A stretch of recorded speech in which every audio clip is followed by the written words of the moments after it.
Hey, what's up, guys? Welcome to another tutorial. My name is Eric Morales from Eric Morales Photography here in Melbourne, Florida. And today's tutorial, I'm going to be working in the eyes. I have learned a new technique and I want to share that with you guys. And it's pretty easy, non-destructive. And as you can see here in the image, this is my face. And we're gonna concentrate working in the eyes. So like that, you could take it from ordinary to extraordinary, as you can see here. And what we're gonna do, I'm gonna get rid of this group layer, and we're gonna do this non-destructively. The reason for that is because the power of non-destructive editing is great. And what we're gonna do, we're gonna set our ground. We're gonna grab a curves adjustment,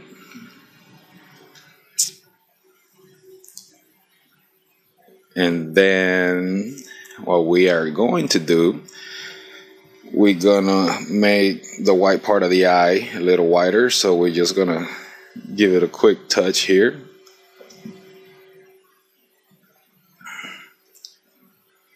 I'll say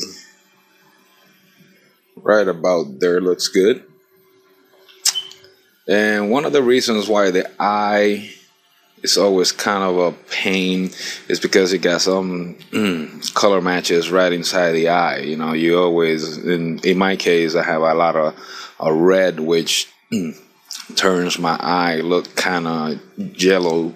But what we're gonna do, we're gonna invert that mask. So we set up our first, and what we're going to do, we're gonna grab, oops, not this. We're going to grab a hue and saturation, and what we're gonna do, we're gonna lower that redness.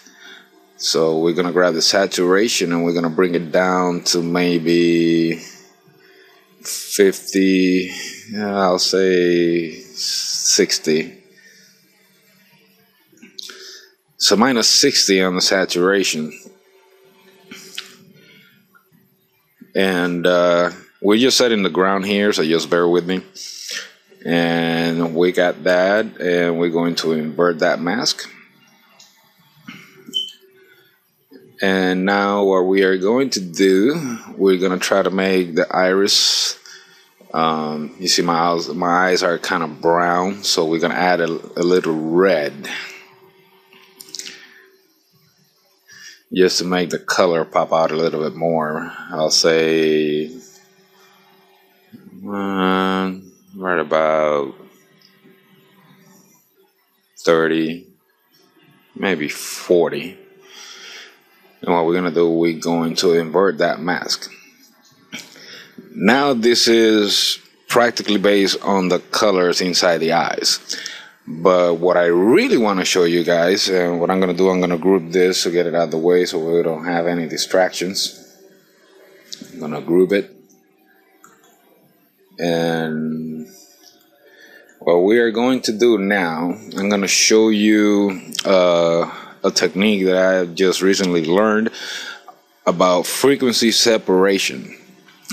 Frequency separation actually separates both layers, where you could actually have one layer with just the texture, and then the other layer, you know, kind of blur out to soften out some of the tones of the skin. And I'm going to show you this because this is pretty cool. We're going to duplicate this layer twice, Control J or Command J on the Mac, and we are going to group these two layers. Now the first thing we're gonna do, we are going to check the high pass filter, but we're not gonna apply it. We're just gonna see how far we can get in the eye. We're trying to bring, you see how the sharpening brings back the ring, the black ring on the eye, on the outside part right here, and you can see a lot of the details a lot better right inside the eye. So I'll say maybe about 30 will be good. But like I said, we're not going to apply the high pass. We're just trying to see how far we could actually push the sharpening. So cancel that. You do have to remember the value though. What we are going to do, we're going to grab the underneath layer for the frequency separation, and we're going to blur, Gaussian blur, and we're going to have the same value as 30.5. That's where I set it. And we're going to press OK.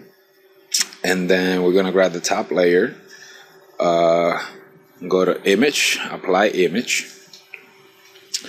Now, the one thing about working with these frequency separations, I've seen two different techniques and I didn't know why, and I found out why. Is because sometimes your image, you're working on an 8-bit or 16-bit. If you are working on an 8-bit, you are actually, the blend mode, you're going to set it to subtract. And the scale, you're going to set it to 2, and the offset to 128. Now, if you're working on a 16-bit image, you're going to do the opposite. You're going to go to add,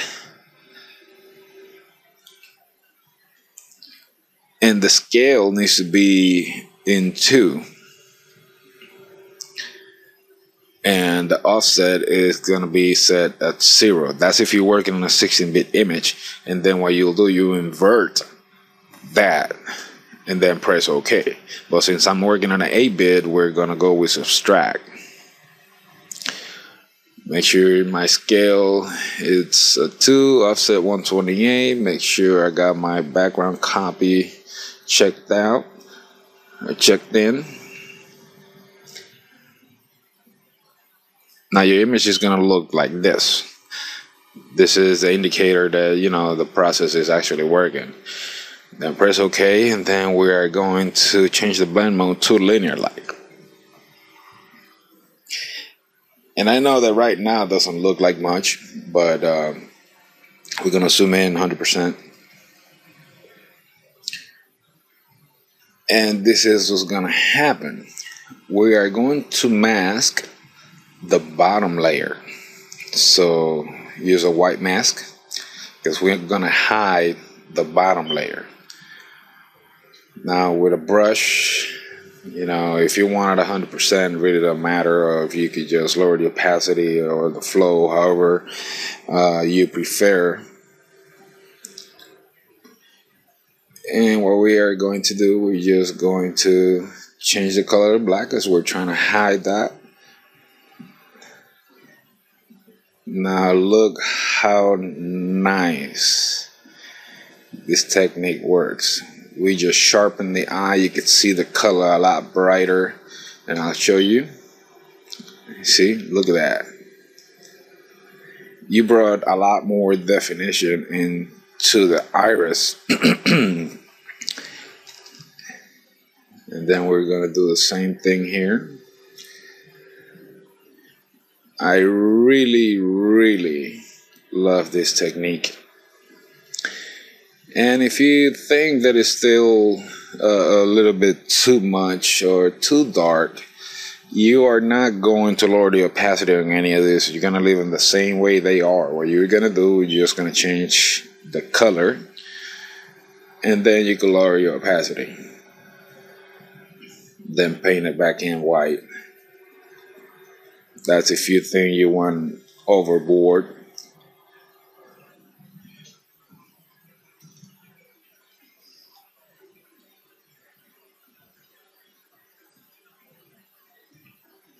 So I think right about there looks good. So now you just did your sharpening in the eye. You know, maybe you want to bring back some of this definition on the eyebrows here, right on the top. You know, maybe here.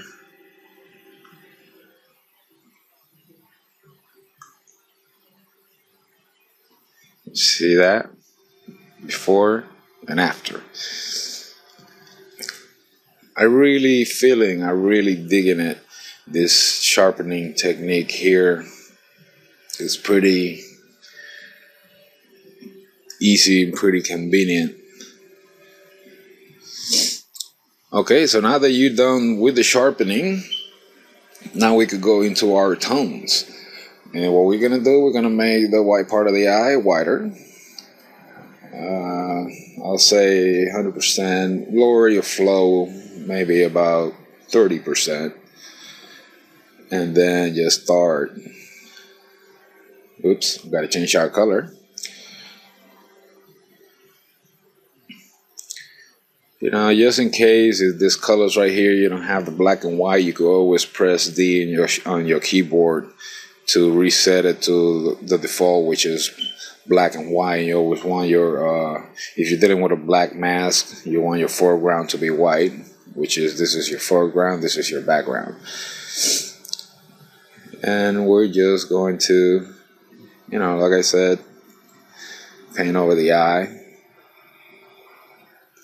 just to make it white. I know that right now it's not really looking like much, but believe me, you're gonna love the result once we're done. And what I like about using these layers better than the dodge and burning like I used to before is that in the dodge and burning, if you overdo it, your actual pixels start pixelating, and it's kind of a pain to bring it back. And you know, you had to create an extra layer, and then if you had to copy it and start over, at least with these adjustment layers, you're in full control. You see, and I'm doing this at 100% opacity, and there's nothing happening to my image, which is why I love this non-destructive technique. Okay, right about there.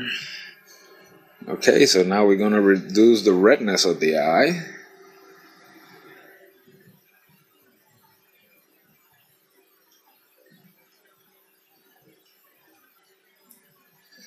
See that? It's looking whiter because we're getting rid of those red channels inside the eye. And you see, in this process is not affecting the luminosity. You can still see all the reflective light here, there, and there.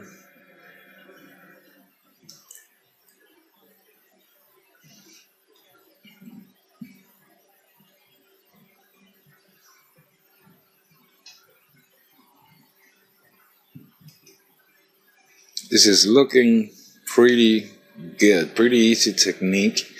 I mean, all you have to remember is what I said about the frequency separation to sharpening eye. That's looking good. Now what we're going to do, we're going to add some red into my iris. So we're going to go to the last layer, and we're going to add that red. You see, look at that.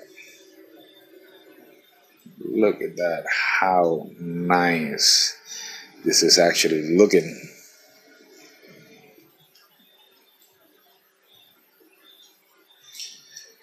You know, even though I'm not a professional photographer or a professional retoucher, but I do spend a lot of time online looking for these kind of techniques that will actually help me improve some of my workflow when I'm editing.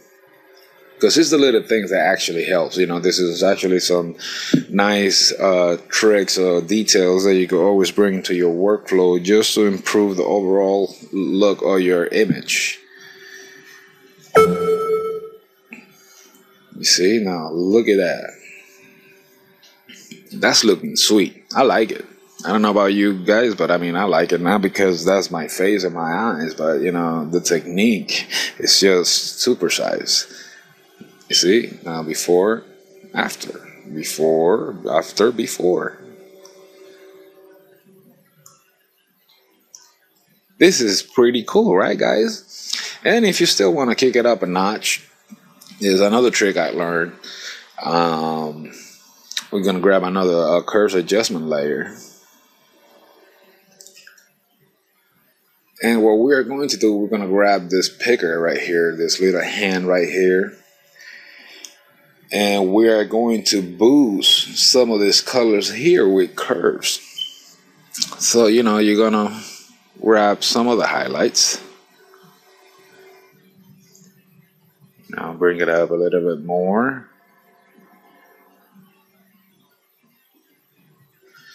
And then you are going to grab a midtone somewhere around here.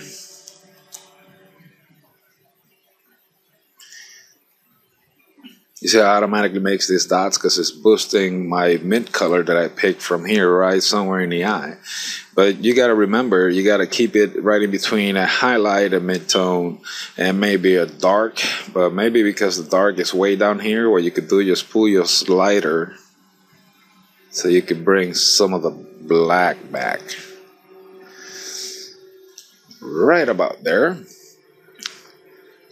You know, like I said, I try to concentrate into learning these new small tricks. So now we're going to look at the overall of our image. So that's the before and after. Oops. But I forgot I got to mask this in. You know, brush, white. Let's get a little closer in there so we can see what we're doing.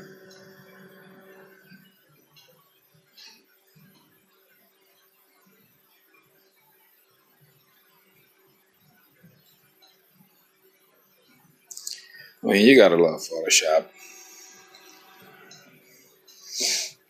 And you know, and thanks to a lot of those people that actually work hard in this tutorial trying to share their knowledge. I love you guys. And I hope somebody will love me too for sharing this. But it's all good, people. I do this because I know what it's like. I know what it's like not to know, because believe me, nobody was born knowing. Just some people are kind enough to share their knowledge.